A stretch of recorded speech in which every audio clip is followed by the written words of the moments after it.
qui est à Montréal. Parfait, génial. Que je suis à Tiohtià:ke, un territoire non cédé de la nation Kanien'kehá:ka, qui était la protectrice justement des terres et des eaux par le passé, encore aujourd'hui et encore dans l'avenir pour les 7 prochaines générations. On tient à se rappeler aussi que Tiohtià:ke ou Montréal est l'un des endroits, un des plus grands lieux de convergence de plusieurs communautés autochtones. On en dénombre à peu près plus de 15 000 au dernier recensement aussi.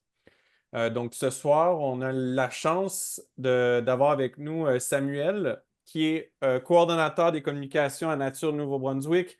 Mais le plus important, c'est un patrouilleur chevronné de l'effet papillon qui va vous donner une superbe conférence, un super webinaire justement là, pour les gardiennes de semences, donc devenir gardienne de semences en quelques étapes vraiment utiles. Donc, avant de te laisser la parole, Samuel, je vais faire ma petite liste d'épicerie technique. Vous pouvez intervenir, vous avez juste à lever votre petite main si vous avez utilisé Zoom, ou vous pouvez poser vos questions dans la section communication, la section chat qui est juste en dessous. Je vous invite à juste vous écrire puis dire d'où vous venez, mettons, juste pour briser la glace. Donc, Samuel, à toi la parole. Bonjour tout le monde. Donc, Alexandre a expliqué pas mal bien le but du webinaire. C'est devenir sa propre source de plantes indigènes en quelques étapes. Donc, qu'est-ce que ça veut dire? Ben, on va le voir. J'ai inclus mon petit crapaud. C'est une photo qui a été prise par une amie, un crapaud ouais, qui pourrait être le gardien des semences, mais ça pourrait être vous aussi, le gardien des semences, euh, pour cette année ou l'année prochaine. Donc, voilà. Moi, je suis Samuel Legrallé, je suis coordonnateur des communications à Nature NB. Je suis patrouilleur pour l'effet papillon, justement, donc comme Alexandre l'a dit. Je viens du Nouveau-Brunswick, donc je vis et travaille au Nouveau-Brunswick, qui est le territoire non cédé des peuples Mi'kmaq, Wolastoqey et Passamaquoddy. C'est un territoire qui est très beau, mais en fait, je ne suis pas là aujourd'hui. Maintenant, je suis à Toronto. En fait, je suis en voyage, donc c'est le territoire de plusieurs nations depuis des millénaires. Mais je vais laisser Robin Wall Kimmerer faire une citation de son livre The Serviceberry ou La Mélancier. C'est un nouveau livre qui est paru de Robin Wall Kimmerer, c'est un auteur Potawatomi. Ça, c'est aux États-Unis, mais en fait, dans le livre, elle écrit longtemps avant la colonisation, la Confédération Haudenosaunee, dans les terres qui sont maintenant appelées l'État de New York et les nations Anishinaabe des Grands Lacs, ont signé des accords connus sous le nom du plat à une cuillère ou dish with one spoon. Cette négociation a préservé la compréhension mutuelle que les terres qui bénéficient nos deux nations, avec les territoires de chasse et des provisions de toutes sortes, soient vues comme un seul plat que la terre-mère a rempli avec tout ce dont nous avons besoin pour vivre. Tout cela est vu comme un cadeau et donc mis en commun. Il y a de multiples nations dans cet accord, mais seulement une cuillère. Pas une grosse pour certains et une petite pour d'autres. C'est un accord de partage avec une responsabilité partagée de prendre soin de la terre. Donc aujourd'hui, je vous demanderai de muter Les votre 9 étapes microphone. pour les semis d'hiver. Je vous demanderai de muter votre microphone, s'il vous plaît. Il y a des sols et des pots. Donc, il y a la plantation, il y a l'étiquetage, il y a la préparation, il y a l'hivernage, il y a l'arrosage, il y a la division, la transplantation, puis la floraison. Donc, il y a vraiment 9 étapes, mais on va toutes les expliquer ensemble. Premièrement, on va voir la première étape. Il faut savoir pourquoi, en fait, on plante des plantes indigènes. Donc, on va savoir. C'est juste de... Ouais, voilà. Pourquoi semer des plantes indigènes? C'est pour nourrir la faune.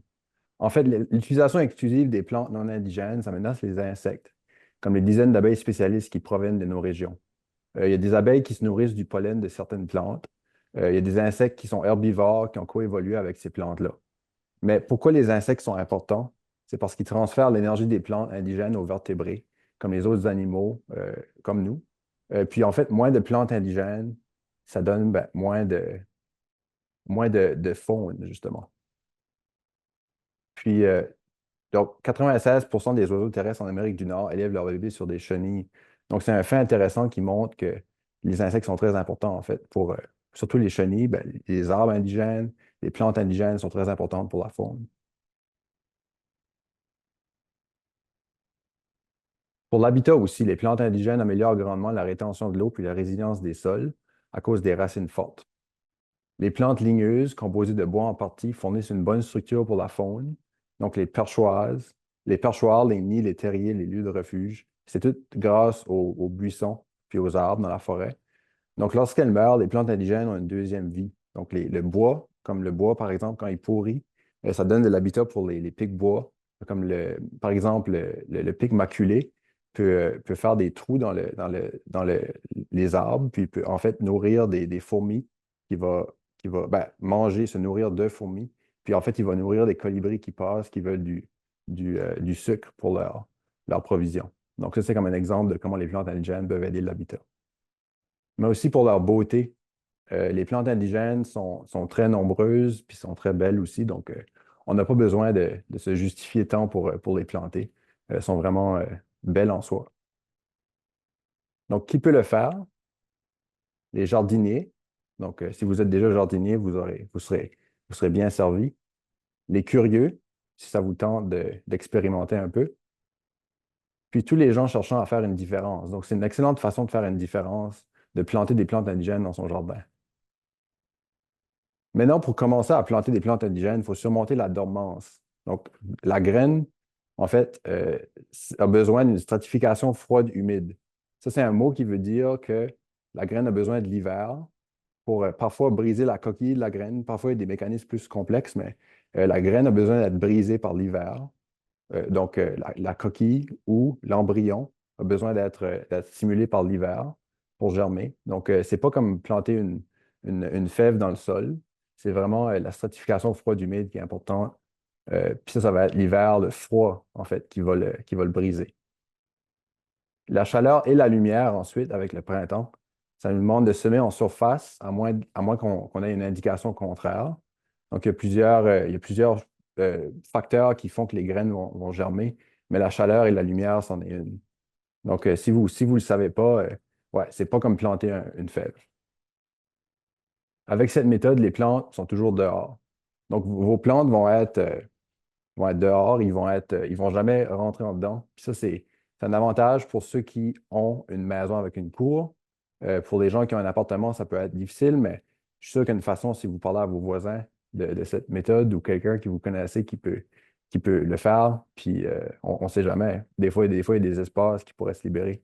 Donc, c'est quand planter, il y a le timing optimal, c'est de décembre à février.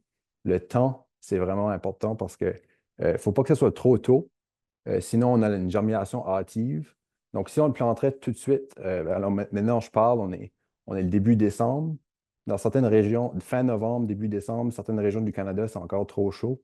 Moi, ce que je fais, j'attends à la mi-fin décembre ou janvier pour commencer à planter. Donc, même déjà, le premier temps que je commence, moi, c'est les vacances de Noël. Certaines espèces prennent plus longtemps même à germer, par exemple. Donc, trop tard, peut-être en février, ça pourrait être trop tard parce que certaines espèces ont besoin de comme 90 jours de stratification à froid et humide. Donc, ça pourrait prendre plus longtemps. Donc, c'est ça qui est le temps optimal. Mais pour justement le timing, j'attends. Voilà. Conseil. Moi, je les plante tout en même temps parce que les plantes sont moins difficiles à classer. On a moins de temps nécessaire en général, puis ça accommode les différentes espèces. En fait, les espèces sont beaucoup plus faciles si on les plante tout en même temps parce qu'on n'a pas besoin de les planter à différents temps de l'hiver. Même si ça dit différents temps donc, si on le fait fin décembre, on aura un bon timing. Comment les propager maintenant? Ça, c'est les 9 étapes que je parlais plus tôt, là. Mais avant les 9 étapes, il faut trouver les graines. Ça, c'est en fait de la recherche qu'il faut faire un peu. On veut qu'ils soient indigènes. Donc, si on veut planter des plantes indigènes, on veut s'assurer que les graines soient le plus indigènes possible à notre région. Puis, en fait, les graines indigènes, on les trouve on trouve si elles sont indigènes. Ça se peut qu'on ait une source de semences, mais on va trouver le degré d'indigène sur le site VASCAN. C'est le meilleur site Donc, on peut aller sur l'Internet, puis aller sur VASCAN dans Google, chercher le site, puis on peut chercher la plante. Donc, voici l'encolée du Canada, qui est une plante indigène rouge qui nourrit les colibris. Donc, c'est une des premières plantes à nourrir les colibris le printemps. Puis, en fait, c'est ça que j'ai trouvé intéressant avec l'encolée du Canada, c'est que dans ma province natale, c'est extirpé. C'est ça qui veut dire, si vous voyez dans la légende en haut, là, c'est disparu de la province. Donc, en fait, il y avait des encolies auparavant, selon ce site-là, puis maintenant, il n'y en a plus. Donc, c'est ça qu'on fait en plantant des plantes indigènes. Parfois, on ramène les plantes qui étaient là auparavant. Donc, ça, c'est un parfait exemple de plante indigène qui est maintenant disparue du Nouveau-Brunswick, qu'on peut ramener avec. Donc, si vous voyez du noir, paniquez pas, en fait, ça veut juste dire que c'est disparu. Les semenciers, on peut faire une commande en ligne. On peut demander à sa pépinière. Donc, voici des semences d'un semencier québécois, Aken. Donc, c'est pour une herbe. Il y a Aiglon Indigo aussi, qui est un semencier, Northern Wildflowers. Il y a quelques semenciers qui font ça dans le pays, mais comme quelques-uns francophones. Donc, je suis sûr qu'il y en a d'autres que je manque, mais c'est ça pour les semenciers. Ben, vous pouvez les trouver en ligne assez facilement. Puis chaque plante, vérifiez sur Vascan si elle est indigène avant de commander, parce que même entre les provinces, ça pourrait changer. Même chose pour la communauté. Il y a des grainothèques. Donc, la grainothèque d'Ottawa est un bon exemple. Donc, voici les paquets d'Ottawa. Donc, ça, c'est une grainothèque qui donne des graines à la communauté par la poste. Donc, si vous commandez, je pense que c'est comme après Noël, vous pourrez recevoir les graines. Donc, c'est juste après Noël, si vous commandez au Canada. Il y a les événements de distribution aussi qui sont intéressants si vous restez dans cette région-là. Il y a aussi les amis. Donc, si vous avez des gens qui ont des plantes, des graines, vous pouvez les partager avec eux. Il y a des échanges de plantes. Donc, il y a toutes sortes d'opportunités communautaires que vous pouvez soit participer ou partir vous-même.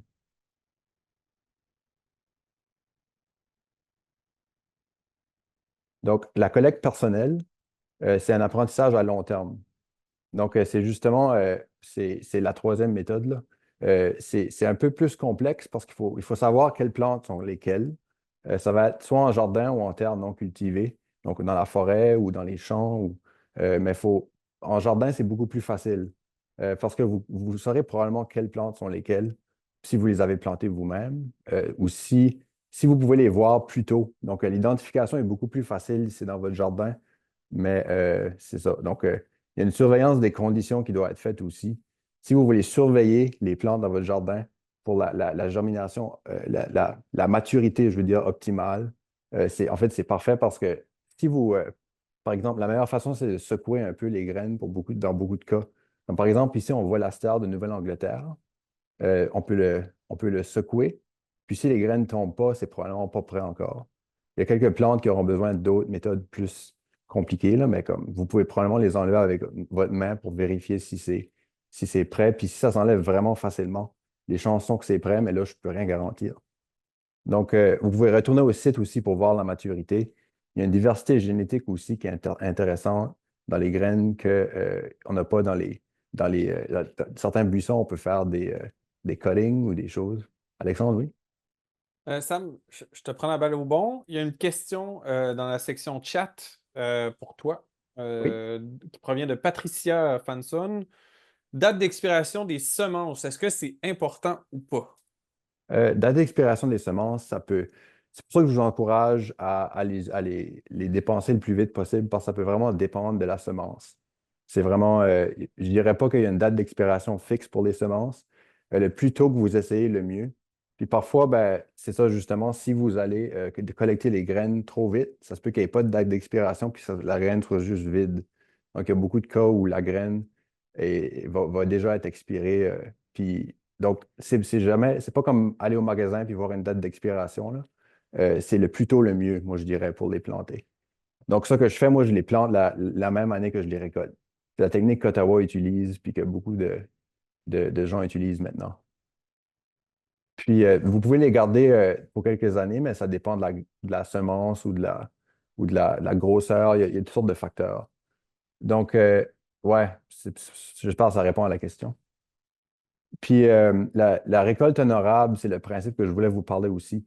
Parce que moins de 10%, c'est ça que les gens recommandent. Si on est dans la nature, moins de 10% pour ne pas euh, impacter la population d'oiseaux ou les insectes qui l'utilisent ou même les plantes qui se reproduisent. Parce que certaines plantes vont peut-être mourir si c'est des bienniaux, des annuels ou des vivaces avec pas beaucoup de durée. En fait, ils vont peut-être avoir besoin des graines pour se reproduire. Donc, faut tenir ça en compte quand on fait de la collecte dans la nature. Il ne faut pas toutes les collecter. Moi, je recommande moins de 10%, puis c'est ça que beaucoup de gens recommandent. Donc, plantez ce que vous avez ou donnez le reste. C'est ça que je dis aux gens. Puis la meilleure banque de graines est dans le sol et non dans un tiroir. Ça, c'est quand même une façon de voir les choses qui est bon parce que là, on passe par-dessus la date d'expiration, puis on regarde le, la banque de graines est vraiment dans la plante. Donc, c'est vraiment comme ça que je me dis quand je pense à ça. Les étapes des semis d'hiver, maintenant, on va passer aux 9 étapes. Les semis à froid ou le chill sowing. Donc, le webinaire anglophone Dorothy utilise le mot chill sowing. Donc, ça, c'est elle qui a venu avec ce terme-là. Puis c'est intéressant parce que c'est pour dire que les semis d'hiver, c'est pas à l'intérieur, c'est vraiment comme à l'extérieur, ça a besoin du froid. Donc, premièrement, on parle du sol et du pot. C'est pour prévenir la compaction et les espèces indésirables, ça prend du terreau d'empotage et pas de sol du jardin. Parce que c'est ça, pour ces deux raisons-là, le terreau d'empotage de toutes sortes qu'on ajoute au magasin de jardin est bon mais essayez d'éviter les engrais, les terreaux qu'on a des engrais ou non biologiques. Toutes sortes de facteurs. Prenez le plus naturel possible. Quelques types de, quelques types de pots, justement, que je pourrais vous montrer. Ça serait les pots recyclés ouverts. Ça, c'en est une. Ça, c'est un événement d'Ottawa avec les différents types de pots. Donc, on peut voir ici, il y a des pots recyclés, il y a des pots non recyclés qui viennent du magasin, mais on peut les réutiliser, ceux-là. Donc, il y a vraiment toutes sortes de choses qu'on peut faire. Ça, c'est un pot qui vient avec une plante, d'une pépinière. Ça, c'est des petites cellules. Donc, le coût est nul. On peut les avoir gratuitement souvent. On peut mettre dans le contenant entier euh, on peut mettre le contenant entier directement dans le sol ou diviser pour multiplier. Ça, c'est les deux façons de faire parce que si on est comme débordé par le nombre de plantes, on a au moins une plante qu'on peut mettre dans le sol avec ça. C'est vraiment ça qui est l'avantage des pots qui sont plus gros parce qu'on peut les diviser ou les mettre entièrement dans le sol. Les inconvénients, c'est qu'il y a plus de divisions si on veut plus d'une plante. Donc, c'est ça. Si on veut plus qu'une plante, ça prend plus de divisions si le pot est plus gros. Mais ça, c'est juste un inconvénient si on veut voir l'effort qui est mis dedans. Parce que ça prend quand même beaucoup d'efforts de diviser les plantes pour certaines personnes. Si ça ne vous tente pas de faire ça, c'est correct, c'est optionnel. Il ne faut pas oublier les trous de drainage non plus. Si on va avec un- des contenants plus, comme on peut avoir des contenants de yogourt, mais pas les petits contenants de yogourt, on a besoin des gros contenants de yogourt. Donc, les contenants avec plusieurs portions. On peut utiliser toutes sortes de choses en plastique ouvert. Donc, ça, c'est une façon. Puis ça, c'est la méthode des mini-serres. Donc, si vous avez un, un contenant de jus. Donc, ça, c'est une façon de réutiliser les contenants de jus ou d'eau ou de lait. Mais il faut que ce soit transparent. Donc, il faut vraiment que ça soit comme capable de laisser le soleil rentrer. Mais l'eau passe à travers. Donc, si on coupe comme ça, on coupe le long du pot, on laisse une petite penture. Puis là, on fait des trous en dessous pour que ça reste, pour que l'eau puisse passer à travers. Donc là, on met du ruban, du genre, moi j'appelle ça du duct tape, là, du ruban assez résistant pour l'hiver. Puis, en fait, la chaleur va faire comme un genre de cycle. Donc, la chaleur va rester dans le pot, puis va moins se sauver. Donc, la plante va pousser plus vite. Donc, ça, c'est la méthode des mini-serres. Ça peut être utile pour les gens qui veulent expérimenter d'autres choses. Donc, ça, c'est avec des matériaux recyclés.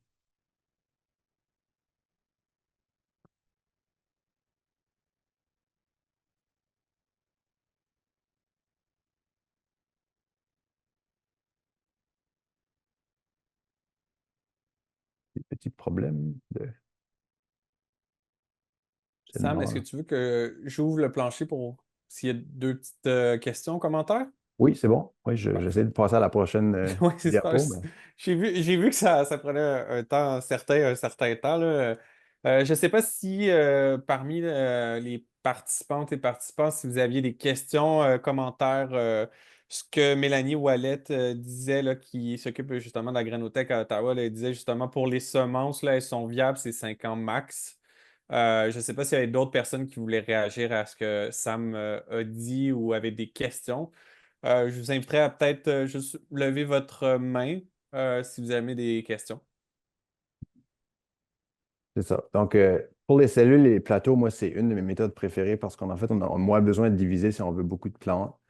C'est souvent réutilisable pour quelques usages aussi. Donc, un pot que j'ai trouvé là, c'est vraiment utile parce qu'il est très résistant, il est très creux. Donc, ça qui est dans la photo, c'est comme.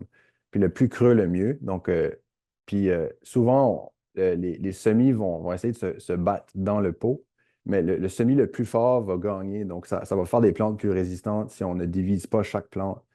Puis, ça, c'est mon hypothèse, mais je suis sûr que les plantes qui sont plus résistantes vont gagner si elles se battent entre elles. Mettre un plateau sans trou en dessous peut garder les plantes humides. Donc, ça aide aussi si on met un plateau, donc les plateaux qui viennent avec les cellules, euh, ça va avec de l'eau, de la pluie, donc ça va garder les plantes humides. Les inconvénients, c'est que les plateaux, les cellules ont un coût de départ. Donc, ne sont pas souvent faits de matériaux recyclés. Les moins solides se brisent avec le temps. Donc, ça peut être plus difficile de trouver des pots creux aussi. Donc, il y a des inconvénients, mais moi, c'est ma méthode que j'utilise. C'est un coût assez élevé comparé aux autres méthodes, mais ça, c'est si vous avez beaucoup de plantes.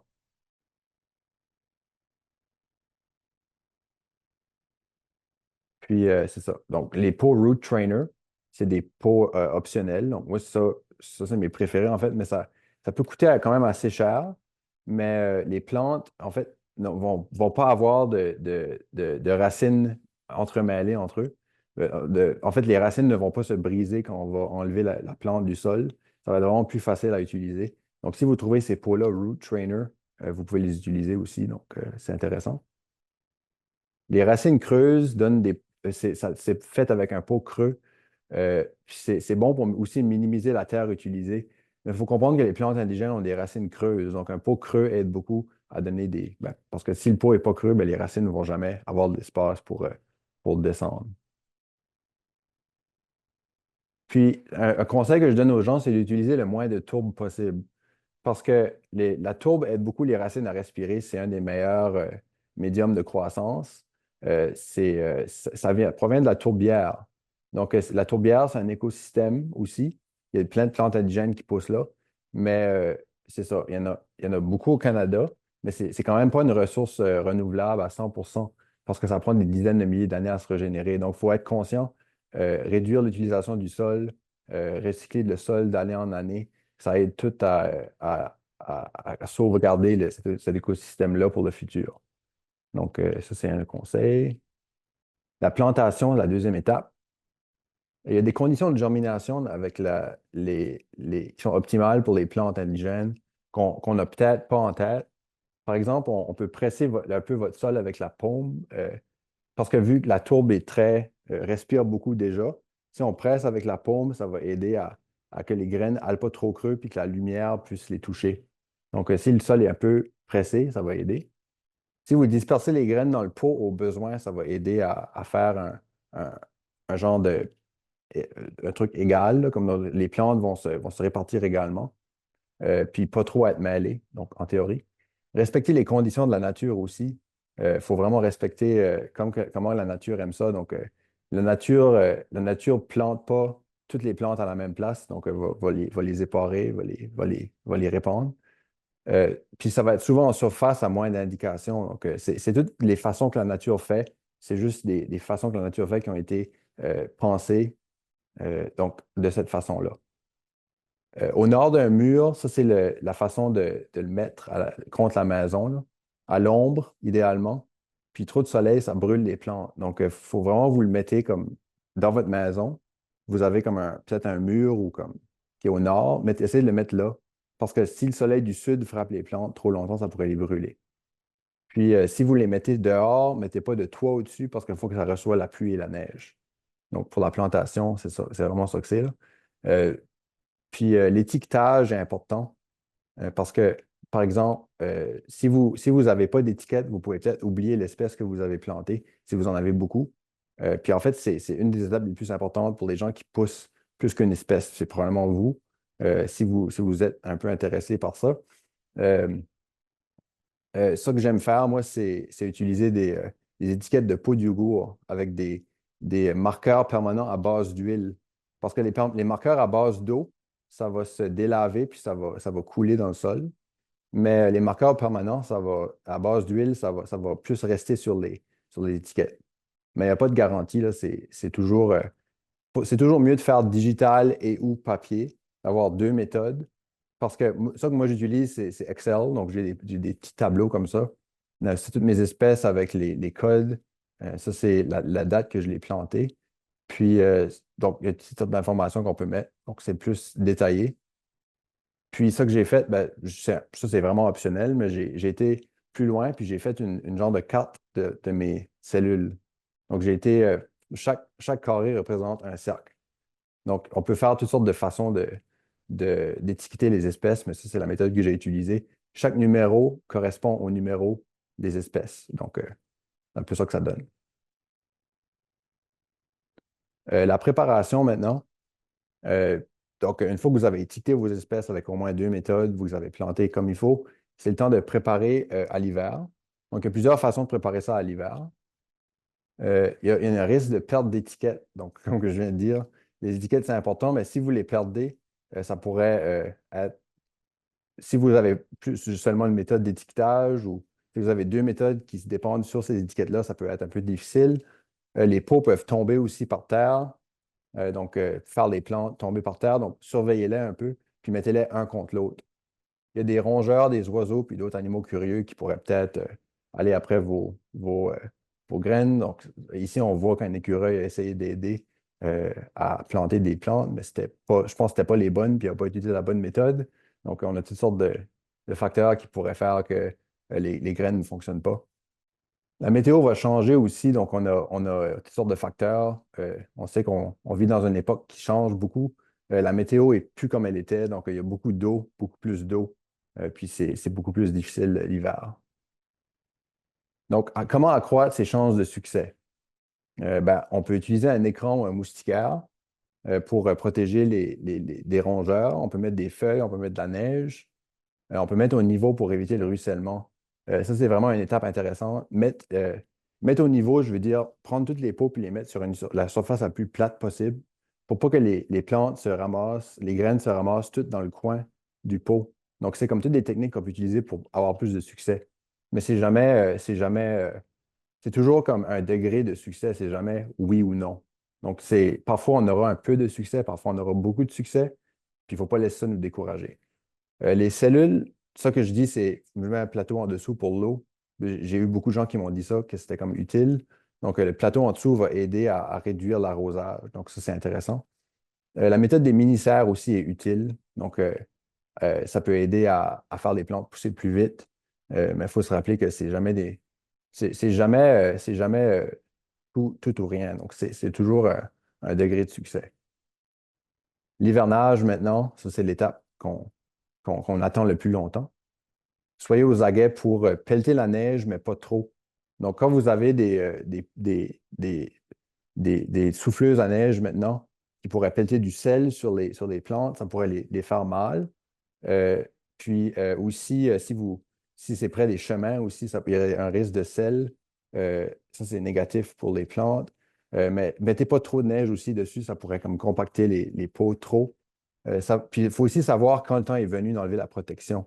Donc, attendez aux grandes chaleurs du printemps, comme les sécheresses, ces choses-là, pour enlever la protection. Puis, c'est ça. Donc, c'est ça. Si les chaleurs sont venues, c'est très chaud. Quand c'est le printemps, je pense que c'est le temps d'enlever les feuilles puis tout ça. L'arrosage, maintenant, c'est l'étape 6. C'est très important. Le taux de succès dépend souvent de la capacité d'arrosage. Puis vraiment, surtout pendant les premières sécheresses, parce que ça, c'est moi qui essaye d'arroser. mes semis, mais j'avais oublié de mettre un plateau en dessous. Donc, je vais vous expliquer ça un peu plus tard, qu'est-ce qui est arrivé. De ne pas arroser trop aussi. Ça, c'est. Il ne faut pas que ça soit trop humide, mais c'est mieux être plus humide que moins. Donc, je vais vous dire ça parce que si vous. Puis aussi, si vous êtes débordé de nouveaux semis, vous pouvez aussi donner vos pousses. Donc, si vous avez des amis qui veulent des plantes indigènes, qui veulent les pousser, une plante indigène qui germe est beaucoup mieux qu'une graine en termes de temps que ça prend. Donc, si vous les donnez aux gens, ça pourrait peut-être les aider à commencer leur propre plante indigène. Donc, c'est toutes des choses qu'on peut faire. La division maintenant, encore une fois, c'est quand agrandir le pot. Ça, c'est une étape optionnelle parce que si vous pouvez aussi juste le planter dans votre jardin. Mais agrandir le pot, ça peut vous donner plus de plantes. Donc, ça dépend du contenant de l'espèce, du nombre de plantes, pour le timing de quand on le fait. Mais c'est ça. Donc, ici, on voit toutes sortes d'espèces qui, parfois, ont besoin d'être rempotées ou qui vont être vendues à des gens. Donc, il faut vraiment penser à ça.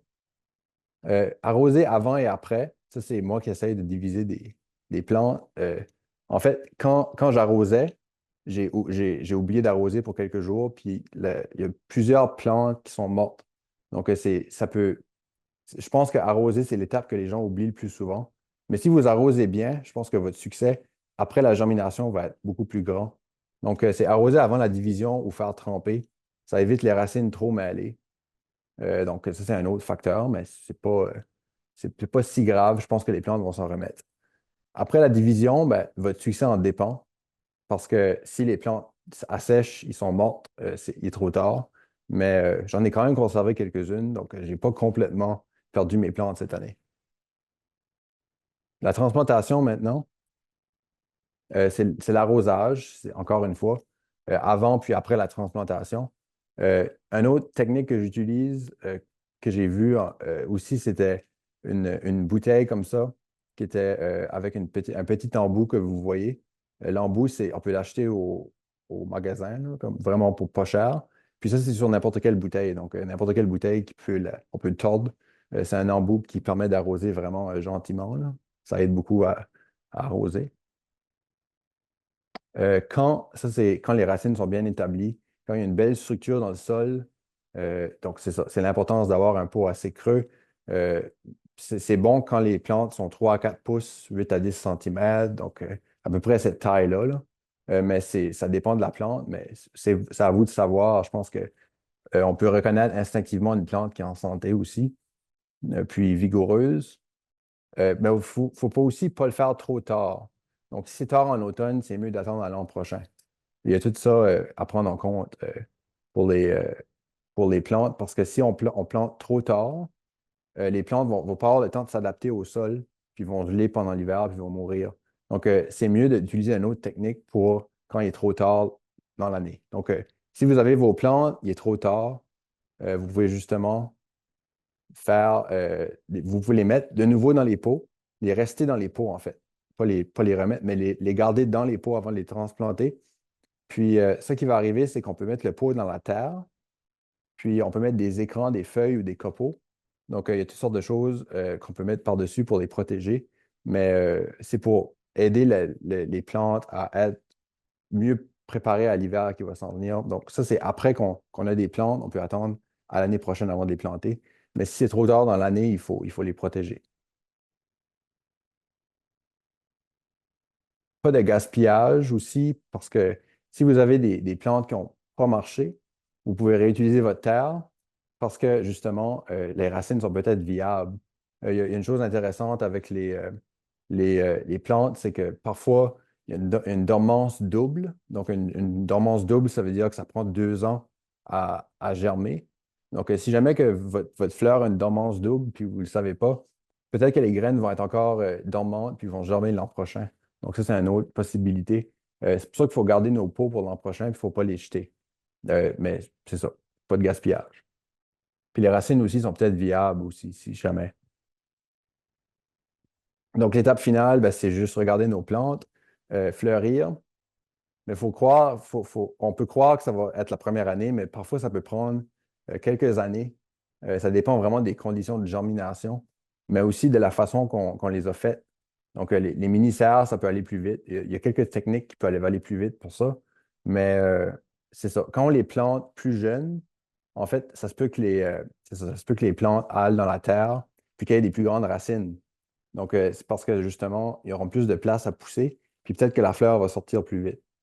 Dans la même année, peut-être, mais il y a certaines espèces aussi qui fleurissent plus tôt que d'autres.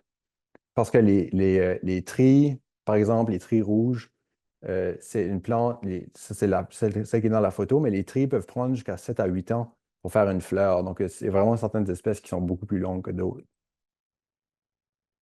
Maintenant, que faire avec toutes ces plantes-là? Maintenant qu'on a toutes ces plantes-là, qu'est-ce qu'on peut faire? Euh, on peut planter un jardin de pollinisateurs. Donc, un jardin qui est pour les abeilles, les oiseaux, les papillons, tous les pollinisateurs, mais aussi les insectes herbivores qui peuvent aller dessus puis profiter de ces plantes indigènes-là. Donc, on peut le faire chez nous, dans le public. L'effet papillon est un programme qui fait beaucoup de jardins publics, par exemple, que vous pouvez joindre pour aider ça aide à appliquer pour des subventions et des choses comme ça. Institutionnel, donc ça, c'est si vous travaillez à quelque part puis vous voulez embellir votre lieu de travail. Paysagisme à contrat aussi, donc si vous avez des gens qui veulent faire des contrats, ou vous-même, si vous voulez faire des contrats, vous pouvez négocier avec eux ou le faire vous-même, en fait. Donc, il y a toutes sortes de possibilités pour mettre les plantes à des places. Donc, le plus de plantes, le mieux. Si vous répandez la bonne nouvelle et les plantes, ça, c'est la deuxième possibilité. Il y a des échanges ou des dons de plantes. Donc, dans la photo, on voit des plantes qui sont répandues par le vent puis par les écureuils. Donc, ça, c'est l'astère. Puis en bas, on a le clématite. Donc, l'astère est par le vent, la clématite est par l'écureuil, mais les humains répandent des plantes eux-mêmes aussi. Donc, on a plusieurs possibilités pour répandre des plantes, mais des grainothèques, des dons de semences, qui veulent justement faire plus de plantes, donc donner ça aux gens pour gratuit.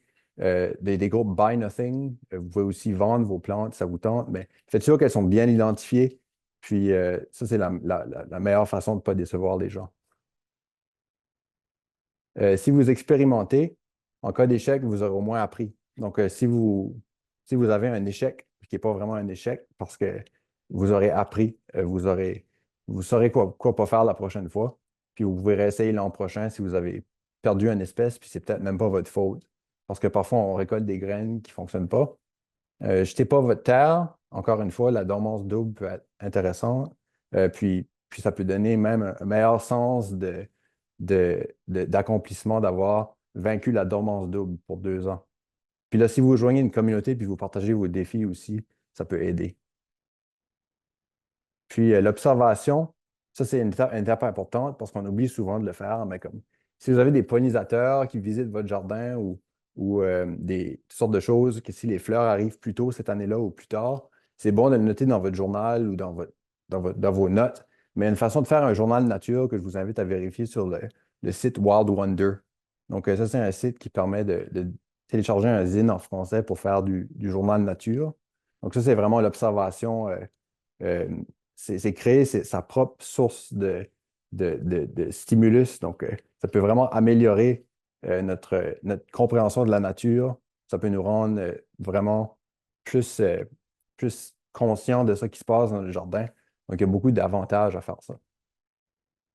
Donc, une fois, j'espère que vous avez aimé mon webinaire, puis merci beaucoup. Si vous avez des questions, je vais ouvrir le plancher. Merci beaucoup, Sam. Fait que ce serait maintenant la période de questions. Moi, j'avais une question pour toi, pour peut-être briser un peu la glace. Euh, Ça a été quoi tes plus grandes... Tu parles de... Tu sais, il n'y a pas d'échec, puis je pense que c'est important de le mentionner parce qu'avec l'effet papillon au sein de la Fondation, on voit souvent des personnes qui hésitent un peu d'essayer puis d'échouer entre guillemets. Mais pour toi, c'était quoi les grandes leçons que tu as apprises à travers comme toutes tes expériences là? C'était comme ouf, ça j'aurais dû le faire différemment. Ça, c'était comme à ne pas faire et tout. Fait que Ouais, moi, voilà. c'est vraiment l'arrosage, là. Ça a probablement été mes plus grands échecs. Mais le pire échec, c'est de ne pas essayer. Je pense parce que Mhm. je pense que j'aurais pu faire pousser beaucoup de plantes si j'aurais essayé plus de fois, puis plus longtemps passé aussi. Mais je pense que ça, c'est déjà mieux parce que je me dis que je vais en planter plus dans le futur. Donc, ouais, c'est vraiment comme ça que je pense. Merci. Est-ce qu'il y a des participantes et participants qui veulent poser une question à Samuel? Vous pouvez juste activer votre micro si vous voulez, là. Moi, j'aimerais poser une question. Ben, Oui. vas-y, Patricia. D'accord. Samuel, moi, la chose qui me retient, bien que je fais des essais ici et là, c'est le fait que certaines plantes indigènes sont aussi invasives. Mm. Alors, j'en fais moi dans mon jardin parce que je peux contrôler ça, mais quand je viens pour partager avec mes voisins ou autres, là, je me retiens un peu parce que je me dis, bah, si cette plante est invasive, comme l'encolie par exemple, elle se répand beaucoup hein, dans le jardin. Alors, co- comment on peut gérer ça? Parce qu'il y a sûrement une façon de gérer ça. Merci. Oui, ben merci. Ben, merci pour la question parce que, en fait, c'est des plantes gratuites. Si vous le voyez de cette façon-là, c'est une façon de voir les choses. Ben, c'est pas, je pense que le mot utilisé ici, c'est agressif, pas invasif ou envahissant. Parce qu'en fait, les plantes envahissantes ne sont pas indigènes. Donc, ça, c'est une condition des plantes, des plantes envahissantes. Mais les plantes agressives, il y a plusieurs plantes qui vont se propager par graines ou par racines. Donc, ça, il faut faire un peu de recherche aussi au-delà de Vascan. Donc, merci d'avoir soulevé la question, là. J'ai pas rentré là-dedans, mais j'aurais pu. Mais je pense que c'est des plantes gratuites parce que les gens peuvent les enlever de leur cours, puis c'est bénéfique, donc ils peuvent les amener dans d'autres cours. Puis il y a tellement de plantes réellement envahissantes que parfois les plantes agressives aident à combattre les plantes envahissantes. Mais ça, c'est un peu, ça peut être difficile, mais ça se fait parfois. Merci, Patricia. Question de Mylène Como dans le chat. As-tu des exemples, c'est très spécifique pour toi, mon Sam, as-tu des exemples de plantes indigènes qui seraient bonnes pour planter dans une pente ombragée très à pic et en sol très agrileux? Argileux, ouais. Ça, c'est des plantes. Argileux, excuse. J'inviterais à faire de la recherche dans les plantes d'ombre, si c'est le cas. Parce que c'est quand même intéressant, mais c'est impossible à savoir si je ne vois pas le site comme tel. Donc, faites des recherches sur les plantes vraiment d'ombre. Puis les plantes de pente, je pense faudrait penser à des plantes avec des racines fortes pour pas elles se fassent amenées par l'eau. Donc, il y a une sorte de facteurs qu'il faut considérer. Mais je suis sûr que si vous faites une recherche de quelles plantes poussent dans l'ombrage, vous allez avoir, puis quelles sont indigènes, vous allez peut-être avoir des réponses. Merci, Sam. Mylène Como semble satisfaite de ta réponse. Est-ce qu'il y a d'autres questions? Je ne sais pas, Mélanie Ouellette, tu avais écrit dans le chat, est-ce que tu dois restreindre les plantes que tu vas faire pousser dans ta plante? Le sumac, par exemple, est bon pour contrer l'érosion, mais il va se répandre beaucoup. Mélanie, je pense que c'était peut-être un complément d'une réponse ou c'est Oui, une oui, c'est question? ça. Non, OK, non, c'est un complément de réponse. Je suis en train de lui mettre des petites Gé- références. génial, merci. Oui, le sumac, c'est un autre exemple de plante qui est intéressante parce que ça va se répandre tout seul, mais on peut le contrôler en les arrachant, mais ça fait des plantes gratuites pour les autres.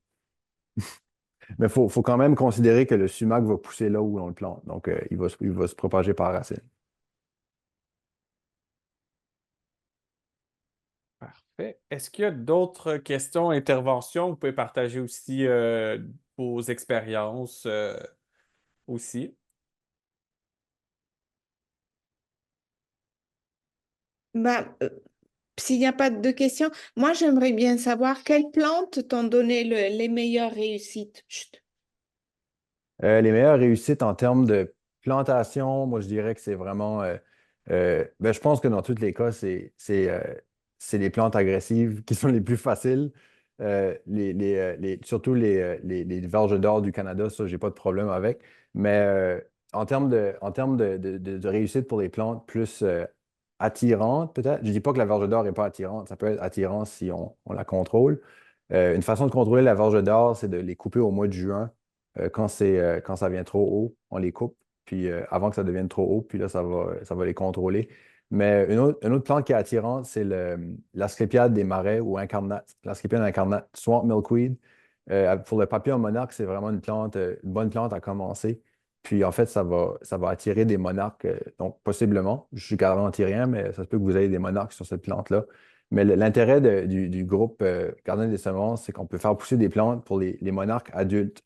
Donc ça aide beaucoup le cycle de ce papillon-là. Parce qu'ils ont besoin du nectar une fois qu'ils grandissent. Puis l'asclépiade a fini de fleurir. Donc c'est vraiment intéressant de pousser une variété de plantes. Puis l'asclépiade incarnate est une bonne façon de commencer parce qu'il y a beaucoup de succès. Mais il faut quand même vous fassiez la stratification pour un temps. Content que tu aies dit Asclépiade, Sam. Oui, elle est populaire. Ouais. Est-ce qu'il y a d'autres questions, commentaires? Tu regarderas dans le chat, il y a beaucoup de personnes qui disent c'était super intéressant, merci beaucoup. Ah, Merci. Nathalie Larocque qui pose. Ok, attends, deux belles questions là, qui viennent d'arriver. Mylène Como, est-ce qu'il y a un répertoire de plantes indigènes? Euh, oui, il y a un répertoire de plantes indigènes par région. Mylène, je ne sais pas si tu fais partie des groupes des patrouilleuses et des patrouilleurs. Pour celles et ceux qui font partie des groupes des patrouilleuses et patrouilleurs, on a des guides par région, là, justement, on peut trouver les plantes indigènes. Sam, je ne sais pas si tu veux un complément d'infos. Et la deuxième grosse question pour toi, c'est qui provient de Nathalie Larocque, comment faire la stratification? Oui, la stratification, ben, ça, il y a une façon de la faire, mais ça que je recommande l'hiver parce que il y a une façon de faire la stratification dans le frigo. Puis ça, en Ouais. fait, c'est probablement ça que la personne référait à. Mais ça qui m'est arrivé souvent, c'est que j'oubliais les graines dans le frigo. Puis en fait, ça germait dans le frigo, puis ça devenait mort. Donc, je les oubliais là. C'est pour ça que j'ai commencé à aimer la méthode des semis d'hiver parce que les plantes continuent à pousser. Puis, mais oui, la stratification dans le frigo, c'est possible, mais c'est beaucoup plus difficile. Donc, ça, c'est une des options qui se présentent à vous si vous avez vraiment pas d'espace extérieur, par exemple, ou des choses comme ça. Parfait. Puis, Sam, as-tu un répertoire de plantes indigènes, un site que tu conseilles ou Un répertoire de plantes indigènes ou un site, moi je recommande vraiment Vascan pour savoir si la plante est indigène, comme je l'ai dit là. Mais la Grainothèque d'Ottawa, en fait, joignez le groupe Facebook, c'est vraiment un bon groupe. Puis donc Mélanie est ici, là, elle pourrait vous parler de ça. Puis il y a aussi le réseau des patrouilleurs de David Suzuki, si vous voulez devenir un patrouilleur, c'est une bonne opportunité de partager des plantes, puis du savoir, puis toutes sortes de choses. Donc, l'application est quoi au mois de février? fin janvier, début février, Fin ouais. janvier, c'est ça. Ouais. Cool. Parfait. Jolene Hébert qui dit que l'Asclépiade incarnate est aussi ma plante avec le plus de succès. Augmentation du succès avec stratification froide et mouillée avec un filtre de café mouillé dans un Ziploc et dans le réfrigérateur. Mm. Ensuite, Mélanie qui rajoute, qui dit la stratification dans le frigo est le plus utilisé quand on ne peut attendre le nombre de jours de stratification dehors. Exemple, vous voulez partir en mai. Oui, moi, avec ma copine, on avait fait une stratification dans le frigidaire, puis on avait essayé aussi avec des semences, avec des graines qui dataient de 3 ans. Fait que, un taux quand même de réussite de 70% à peu près. Mm. Notre seul gros défi, ça a été on recevait trop, on avait trop semé. Fait qu'on avait trop de semences de petites plantes et pas assez d'espace dans nos jardins. Fait qu'on l'a distribué un peu à gauche puis à droite, là. Mm. Mylène Como pose la question sur Vascan. Tu dois connaître le nom de la plante avant, n'est-ce pas? Oui, ouais, ça aide, mais les noms communs sont là-dessus, les noms anglais, français, tout ça. Mais si vous voulez un site plus pour découvrir les plantes, je vous recommanderais ouais, quelque chose comme. En fait, ouais, des groupes Facebook, c'est bon pour découvrir les plantes. Il y en a plusieurs, comme ben, quelques groupes Facebook que j'ai déjà nommés, mais euh, en fait, pour découvrir les plantes, c'est une question d'aller dans la nature parfois. Euh, Puis on peut voir une plante qui pousse dans son habitat naturel, ça nous fait voir un peu comment elle pousse. Donc, il y a toutes sortes de façons qu'on peut découvrir des plantes. Puis je pense que les sites web, on peut aller sur Google, mais ça ne va pas remplacer aller dans la forêt Puis ça qui est l'avantage des plantes indigènes, c'est on peut se promener dans la nature puis les voir pousser juste à côté de chez nous, là. Donc, en théorie, si elles ne sont pas extirpées. Puis il y a des applications aussi que tu peux prendre des photos quand tu vas marcher dans la forêt. Puis, admettons, tu Ouais. peux voir. Moi, j'ai une application qui s'appelle Picture This sur Mm. mon téléphone qui est comme vraiment super intéressante aussi pour ça, là. Ouais. J'en ai vraiment beaucoup, beaucoup appris sur quelle était la plante, quelles sont les plantes indigènes ou exotiques aussi, là. Puis un complément à ça, à l'étape observation, c'est le iNaturalist, Exact. l'application iNaturalist. On peut aller dans la forêt puis on peut prendre des photos. Puis si l'application ne nous le dit pas d'avance, il y a des experts qui vont confirmer l'identification si on est chanceux. Donc, il y a beaucoup de façons mais il faut faire sûr de prendre une photo de chaque partie de la plante pour faire sûr que ce soit le plus correct possible. Donc, il y a toutes sortes de choses qu'on peut faire, mais iNaturalist, donc c'est une application iNaturalist sur votre téléphone que vous pouvez télécharger. Parfait. Autre commentaire, question?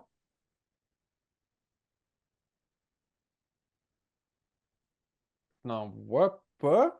Euh, ben, j'en profiterai juste, Samuel, merci pour avoir partagé ton savoir, ton jus de cerveau, ton expérience, c'est super apprécié. Pour les personnes qui sont des patrouilleuses et des patrouilleurs, cet enregistrement sera disponible dans le Google Drive à laquelle vous avez accès. Aussi, ben, Sam l'a dit, si jamais vous voulez rejoindre les 1800 patrouilleuses et patrouilleurs de la Fondation David Suzuki, qui ont planté plus de 125 000 plantes indigènes depuis 2017, on va avoir une nouvelle période de candidature qui va s'ouvrir fin janvier, début février, là. Vous allez voir, on est vraiment lousse dans les demandes. On accepte vraiment tout le monde. Vous pouvez avoir accès à une belle communauté, à beaucoup de documents et de savoirs. Et ben, ça fait du bien d'avoir ce webinaire en français. Fait que Sam, je te remercie beaucoup de ta présentation et je vous remercie à vous toutes et toutes de votre participation. Sur ce, je vous souhaite une excellente fin de soirée. Lundi soir, vous avez maintenant un savoir nouveau. Donc, merci beaucoup tout le monde. Merci. Bonne soirée. Bonne soirée.